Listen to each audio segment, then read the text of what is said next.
Welcome back my YouTube channel Afreen G H. Financial goals ಬಗ್ಗೆ discuss ಮಾಡೋಣ ಇವತ್ತು. ಇದು ಫಿನಾನ್ಷಿಯಲ್ ಮ್ಯಾನೇಜ್ಮೆಂಟಲ್ಲಿ ಇದು ಒಂದು ಸಬ್ ಪಾಯಿಂಟ್ ಆಗಿ ಬರುತ್ತೆ. ಫಿನಾನ್ಷಿಯಲ್ ಗೋಲ್ಸ್ ಅಂದರೆ ಏನು, ಇದ್ರ ಮೀನಿಂಗ್ ಏನು, ಹಾಗೆ ಡೆಫಿನೇಷನ್ ಏನು ಅನ್ನೋದ್ರ ಬಗ್ಗೆ ನಾವು ತಿಳ್ಕೊಳ್ತಾ ಹೋಗೋಣ. ನಾವು ಈ ಬಿಸ್ನೆಸ್ಸಲ್ಲಿ ಫಿನಾನ್ಷಿಯಲ್ ಎಷ್ಟು ಮುಖ್ಯ ಅನ್ನೋದ್ರ ಬಗ್ಗೆ ತಿಳ್ಕೊಂಡ್ವಿ. ಮೀನಿಂಗ್, ಡೆಫಿನೇಷನ್ ಈ ಪ್ರೀವಿಯಸ್ ಕ್ಲಾಸ್ನಲ್ಲಿ ನಾವೆಲ್ಲ ಇದ್ರ ಬಗ್ಗೆ ಎಲ್ಲ ತಿಳ್ಕೊಂಡಿದ್ದೀವಿ. ಹಾಗೆ ಫಿನಾನ್ಷಿಯಲ್ ಗೋಲ್ಸ್ ಬಗ್ಗೆ ಈ ಕ್ಲಾಸಲ್ಲಿ ತಿಳ್ಕೊತಾ ಹೋಗೋಣ. ಈಗ ನಾವು ಬಿಸ್ನೆಸ್ಸಲ್ಲಿ ಫಿನಾನ್ಷಿಯಲ್ನ ಇನ್ವೆಸ್ಟ್ ಮಾಡ್ತಿದ್ದೀವಿ ಅಥವಾ ಹೂಡಿಕೆ ಮಾಡ್ತಿದ್ದೀವಿ ಅನ್ನೋದೇ ಆದರೆ ಅದರ ಉದ್ದೇಶ ಏನಾಗಿರುತ್ತೆ. ನಮಗೆ ಗೊತ್ತಿರ್ಬೋದು, ಬಿಸ್ನೆಸ್ ಅಂದ ತಕ್ಷಣ ನಮಗೆ ಪ್ರಾಫಿಟೇ ಎಕ್ಸ್ಪೆಕ್ಟ್ ಮಾಡ್ತೀವಿ. ಮೇನ್ ಗೋಲು ಪ್ರಾಫಿಟೇ ಆಗಿದ್ದರೂ ಕೂಡ ಅದರಲ್ಲಿ ಯಾವ್ಯಾವ ಥರದಂತಹ ಗೋಲ್ಸ್ನ ನಾವು ಇಂಪಾರ್ಟೆಂಟಾಗಿ ಡಿಸ್ಕಸ್ ಮಾಡಬಹುದು ಫಿನಾನ್ಷಿಯಲ್ ಇನ್ವೆಸ್ಟ್ಮೆಂಟಲ್ಲಿ ಅನ್ನೋದನ್ನ ತಿಳ್ಕೊತಾ ಹೋಗೋಣ. The goals of financial management can be classified in many ways.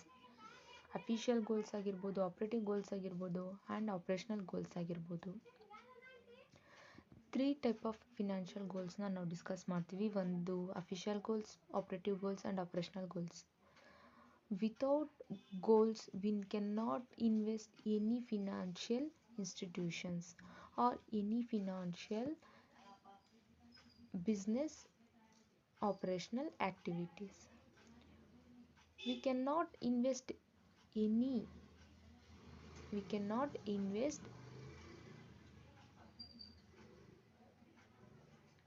without goals.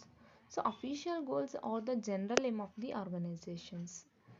Official goals are the general aim of the organizations. how ನಮಗೆ ಗೊತ್ತಿರ್ಬೋದು, ನಾವು ಫಿನಾನ್ಷಿಯಲ್ ಗೋಲ್ಸಲ್ಲಿ ಮೇನ್ ಪಾಯಿಂಟಾಗಿ ಡಿಸ್ಕಸ್ ಮಾಡೋದೇ ಪ್ರಾಫಿಟ್ನ. ಅಂದರೆ ನಾವು ಇನ್ವೆಸ್ಟ್ ಮಾಡ್ತಿದ್ದೀವಿ ಅಂದರೆ ಅದರಿಂದ ಗೆಟ್ಟಿಂಗ್ ನಾವು ತಗೊಳ್ಳೋದೇ ಪ್ರಾಫಿಟ್ ಆಗಿರ್ಬೋದು. So maximisations of return on investment and market value per share may be termed as an financial goals of financial management. ನಮ್ಮ ಶೇರ್ ವ್ಯಾಲ್ಯೂ ಜಾಸ್ತಿ ಮಾಡ್ಕೊಳ್ಳೋದಕ್ಕೆ ನಾವು ಫೈನಾನ್ಸಲ್ಲಿ ಹೂಡಿಕೆ ಮಾಡ್ತೀವಿ. ಅಂದರೆ ನಮ್ಮ ಶೇರ್ ವ್ಯಾಲ್ಯೂನ ಹೆಚ್ಚು ಮಾಡ್ಕೊಳ್ಳೋದಕ್ಕೆ ಫೈನಾನ್ಸ್ನ ಹೂಡಿಕೆ ಮಾಡ್ತೀವಿ. ಇದು official goal. The operative goals indicated what the organizations is really attempting to do. They are the focused on help in choice in making, expected return on investment, cost of capital, debt equity norm and other done doing with time horizon on the specified or their acceptable ranges, limits or statistic keeping in view the official goals. ಈಗ ನಾವು officials goals ಬಗ್ಗೆ ಮಾತಾಡ್ತಾ ಬಂದರೆ ಅದರಲ್ಲಿ main ನಮ್ಮ share ವ್ಯಾಲ್ಯೂನ ಜಾಸ್ತಿ ಮಾಡ್ಕೊಳ್ಳಿಕ್ಕೆ officials ಗೋಲ್ ಅಂತ ಕರಿತೀವಿ. ಅದರಲ್ಲಿ ಮತ್ತೆ ಸಬ್ ಪಾಯಿಂಟಾಗಿ ಬರೋದು ಒಂದು ಎಕ್ಸ್ಪೆಕ್ಟೆಡ್ ರಿಟರ್ನ್ ಆನ್ ಇನ್ವೆಸ್ಟ್ಮೆಂಟ್. ನಾವು ಇನ್ವೆಸ್ಟ್ಮೆಂಟ್ ಮಾಡಿರೋದಕ್ಕಿಂತನೂ ಹೆಚ್ಚಾಗಿ ನಮ್ಗೆ ರಿಟರ್ನ್ ಬಂದರೆ ಅದು ನಮ್ಮ ಗೋಲ್ ರೀಚ್ ಆಗಿದೆ ಅಂತ ಅರ್ಥ. ಕಾಸ್ಟ್ ಆಫ್ ಕ್ಯಾಪಿಟಲ್ ಆಮೇಲೆ ಡೆಬ್ಟ್ ಈಕ್ವಿಟಿ ನಾರ್ಮ್ಸ್ ಅಂತ ಕರಿತೀವಿ. ಈಗ ಡಿಬೆಂಚರ್ನ ಶೇರ್ಸಲ್ಲಿ ನಾವು ರಿಟರ್ನ್ ತಗೊಳ್ಳೋದನ್ನ ಡೆಬ್ಟ್ ಈಕ್ವಿಟಿ ನಾರ್ಮ್ಸ್ ಅಂತ ಕರಿತೀವಿ. And others done doing with time horizon are specified are the acceptable ranges, limits or statistic keeping in the view the official goals. The operational goals of financial management are more directed.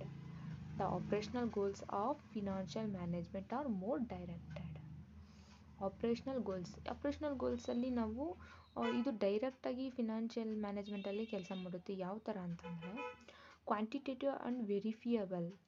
The scale, mix and timing of specific form of finance are the detailed. The official operative and operational goals are structured with the pyramidal shape. The official goals at the top concerned with the top executive, operative goals at the middle concerned with the middle management, and the operational goals at the base. The financial management goals can also be classified in a functional way.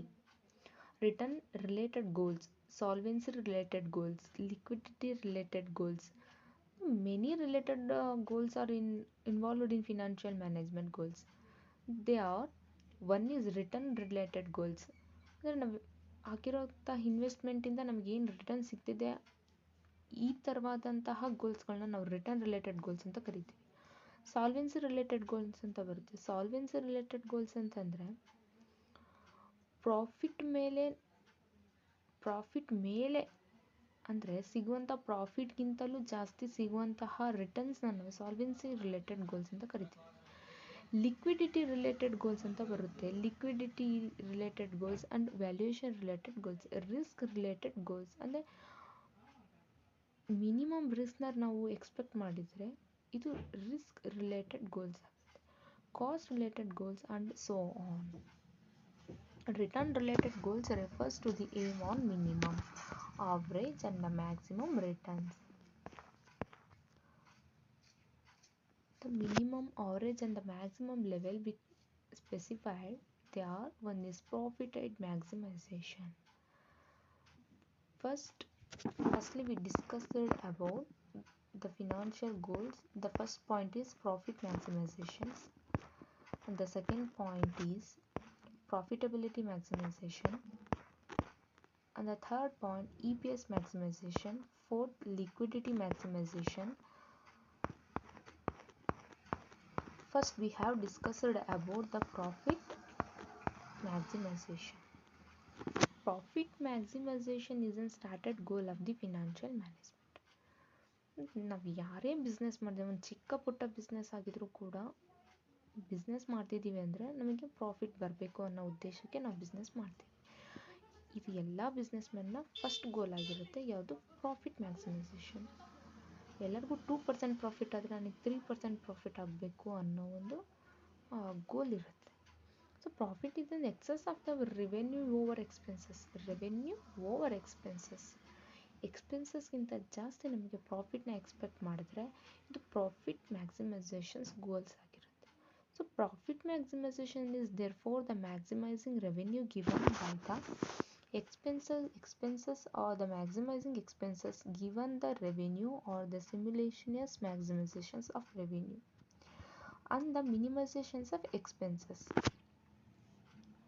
ಮ್ಯಾಕ್ಸಿಮೈಸೇಷನ್ಸ್ನ profit ಆದರೆ minimisations of expenses ಇದು ಒಂದು ಕೂಡ ಗೋಲೆ.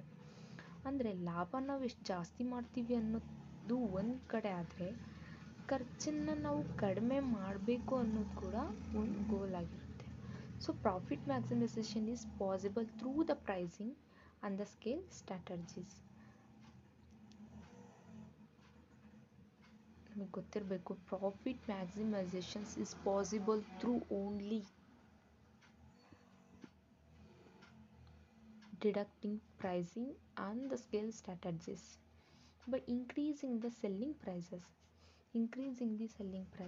one may achieve the revenue maximizations assuming demand does not fall by consumer rates scale.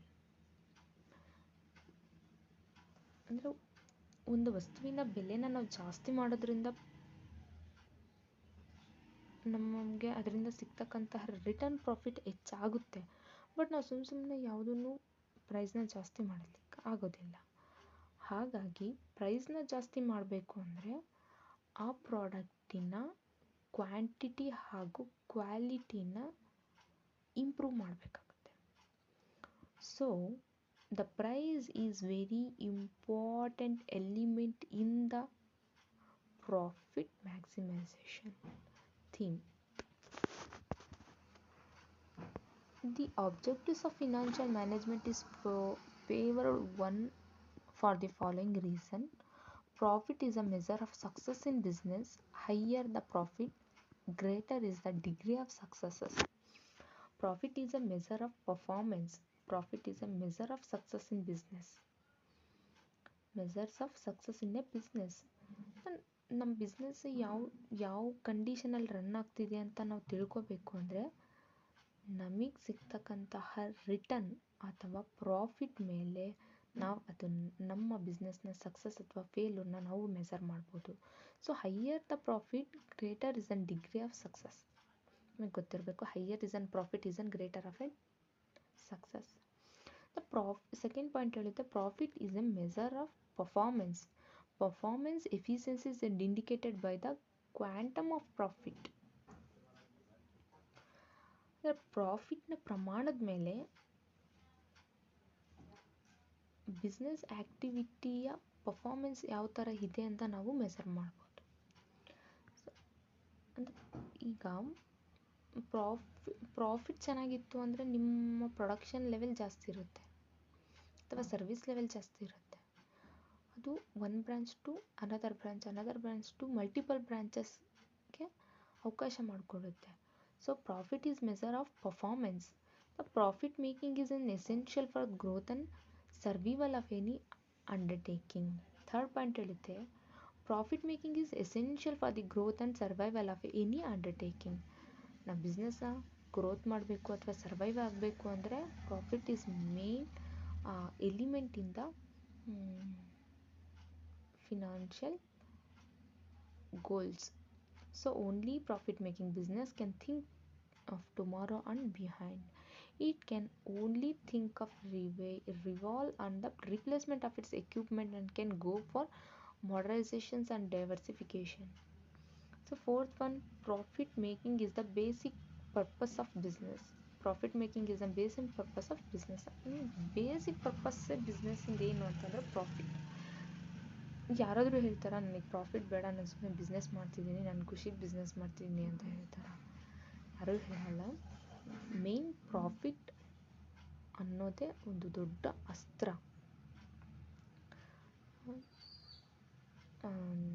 ಏನೋ ಹೇಳ್ತಾರಲ್ಲ, without profit we can not run the business. So profit making is a basic purpose of the business, basic component of the business. Anything is basic is the business is that the clear of profit depend upon the profit. So it is accepted by the society. A losing concern is a social burden. As we know, the sick business undertakings causes be heavy burden to all concerned. So fifth one, profit making is not a sin. Profit motive is in socially desirable goals as long as your means are good. The second point is profitability maximization. Profit as an absolute figure conveys less and conceals more. Profitability maximization. ಇಷ್ಟೊತ್ತು ನಮ್ಗೆ ಸಿಗ್ತಕ್ಕಂತಹ profit ಬಗ್ಗೆ ಮಾತಾಡಿದ್ವಿ, ಆದರೆ ಈಗ profitability ಬಗ್ಗೆ ಮಾತಾಡೋಣ. Profit as an absolute figure conveys less and conceals more. Profit must be related to sale, capacity utilisation, production, capital invested. Profitability ಅನ್ನೋದು ಬರೀ ಸೇಲ್ ಮಾಡಿ ಬರ್ತಕ್ಕಂತಹ ಹಣದಿಂದ ಅಥವಾ ಪ್ರಾಫಿಟ್ ಸಮ್ ಆಫ್ ಅಮೌಂಟ್ ಬರುತ್ತಲ್ಲ, ಅದಷ್ಟೇ ಪ್ರಾಫಿಟ್ ಅಲ್ಲ. ಅದ್ರ ಹಿಂದೆ ಆ ಪ್ರಾಫಿಟಿಗೆ ಅದರ ಎಬಿಲಿಟಿ ಜಾಸ್ತಿ ಆಗಬೇಕು ಅಂದರೆ, ಅಥವಾ ಪ್ರಾಫಿಟ್ ಎಬಿಲಿಟಿಗೆ ಯಾವುದ್ಯಾವುದು ಸಹಾಯ ಮಾಡುತ್ತೆ ಎಲಿಮೆಂಟ್ಸ್ ಅನ್ನೋದೇ ಆದರೆ, ಒಂದು ಸೇಲ್, ಇದು ಮೇನ್ ಸೇಲ್. ಎರಡನೇದು capacity utilisations and production are capital invested. ನಿಮಗೆ ಗೊತ್ತಿರಲಿ, ಚಿಕ್ಕ ಅಮೌಂಟ್ನ ನಾವು ಇನ್ವೆಸ್ಟ್ ಮಾಡಿದರೆ ಅಷ್ಟೇ ಪ್ರಮಾಣದ ನಮಗೆ ಪ್ರಾಫಿಟ್ನ ಎಕ್ಸ್ಪೆಕ್ಟ್ ಮಾಡ್ಬೋದು. ಅದೇ ಅಮೌಂಟ್ ಕ್ಯಾಪಿಟಲ್ ಇನ್ವೆಸ್ಟ್ಮೆಂಟ್ ಜಾಸ್ತಿ ಇತ್ತು ಅಂದರೆ ಜಾಸ್ತಿ ಪ್ರಮಾಣದ ಪ್ರಾಫಿಟ್ ಎಬಿಲಿಟಿನ ನಾವು ಎಕ್ಸ್ಪೆಕ್ಟ್ ಮಾಡ್ಬೋದು. ಹಾಗೆ ಪ್ರೊಡಕ್ಷನ್ ಕೂಡ ಚಿಕ್ಕ ಪ್ರಮಾಣದ ಪ್ರೊಡಕ್ಷನ್ ಇತ್ತು ಅಂದರೆ ಪ್ರಾಫಿಟಬಿಲಿಟಿ ಕೂಡ ಚಿಕ್ಕದಾಗಿರುತ್ತೆ. ಹಾಗೆ ಪ್ರೊಡಕ್ಷನ್ ಲೆವೆಲ್ಲು ಜಾಸ್ತಿ ಇತ್ತು ಅಂದರೆ ಪ್ರಾಫಿಟಬಿಲಿಟಿ ಮ್ಯಾಕ್ಸಿಮೈಸೇಷನ್ ಆಗುತ್ತೆ. ನಮಗೆ related production, investment, capital, capacity, sale ಇದೆಲ್ಲದಕ್ಕೂ ರಿಲೇಟೆಡ್ ಆಗಿರೋದು. ಇದು ಒಂದಕ್ಕೊಂದು ರಿಲೇಟೆಡ್ ಆಗಿದ್ದರೆ ಮಾತ್ರನೇ ಪ್ರಾಫಿಟ್ ಎಬಿಲಿಟಿ ಕೂಡ ಮ್ಯಾಕ್ಸಿಮೈಸೇಷನ್ ಆಗೋದಕ್ಕೆ ಸಾಧ್ಯ. So profit in expressed in relations to be above size and scale factor it acquires the greater meaning. ಅದರಲ್ಲಿ second point, further profit per rupee investment on return on investment ROI, rate return on investment, is a comprehensive measure return or profit average capital invested.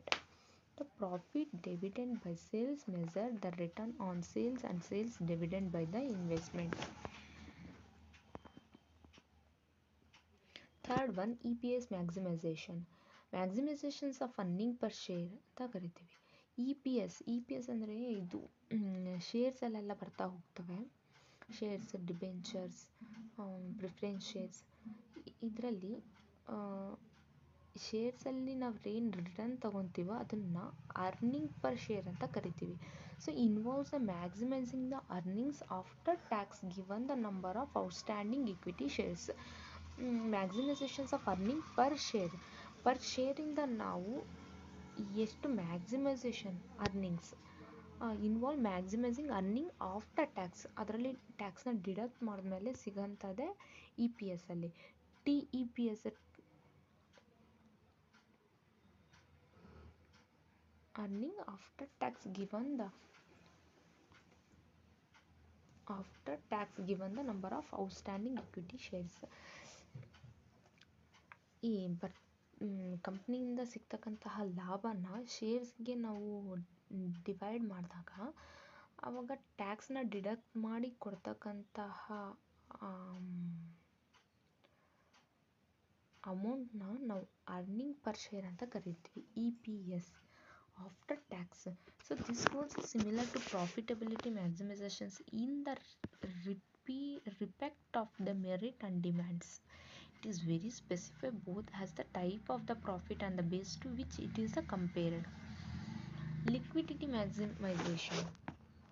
Liquidity maximizations. Liquidity refers to the ability of the business to honor its short-term liability when this become a due. This ability depends on the ratio of current asset to current liability, the maturity pattern of the current asset and current liabilities, compositions of current assets, the quality of non-cash current asset, the relations with the short-term creditors.